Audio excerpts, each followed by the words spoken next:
I'm Aoiffin Devitt, CIO at Moneta, and welcome to this Moneta moment where we are going to discuss the rotation between value-driven and growth-driven sectors in US equity markets over the course of the pandemic. If we look back to the beginning of 2020, we can see that there have been three distinct phases as to how growth and value have performed. In this slide, we can see that phase one traces from January 2020 through to October of 2020. With growth indicated by the green line and value by the brown line, we can see that in the early days of the pandemic, with the exception of during March 2020 when markets fell, growth has steadily outperformed value. In phase two, from November through to May of 2021, the news of vaccines and the potential for the economy to reopen led to value jumping ahead, and we can see the outperformance here of the value line over the growth line. In phase three, as the uncertainty of the economic recovery and the efficacy of vaccines started to be discussed, as well as the emergence of new variants which caused the economy to sputter, we can see that growth again took over. With the exception of a short dip in September 2021, growth has continued to outperform value since then. The most recent quarter has been a real mixed bag of performance, with some value-leaning and some growth-leaning sectors outperforming. If we look at the next chart, we can see that financials have performed well in the last quarter, whereas also technology has performed strongly. Sectors that have underperformed include energy, industrials on the more value-leaning side, and basic materials on the more growth-leaning side. But in order to understand why growth has consistently outperformed value over this period, it's perhaps worth going back to Finance 101 and looking at some of the valuation metrics that we're examining.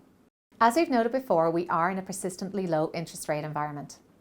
As this easy economic policy looks likely to continue, the discount rate applied to growth stocks will be lower, and this will lead to their future earnings to have a higher weight in a valuation model. In this slide, on the left-hand side, we have modelled out sample cash flows from a growth stock, indicated by the brown line, and a value stock, indicated by the green line. As is typical with a growth stock, in later years we would tend to see a higher rate of cash flows. As the discount rate falls, the value attributed to future cash flows will rise.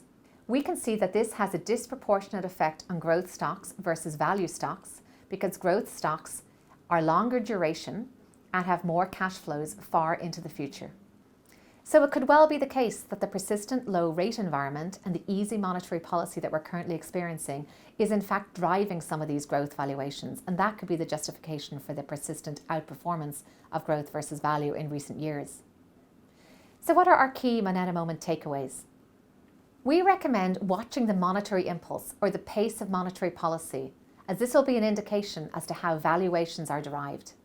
We have observed that value tends to track positive reopening news, such as the news of new medications or vaccine rollout. And the growth is a fallback when it seems that the economic recovery is likely to sputter.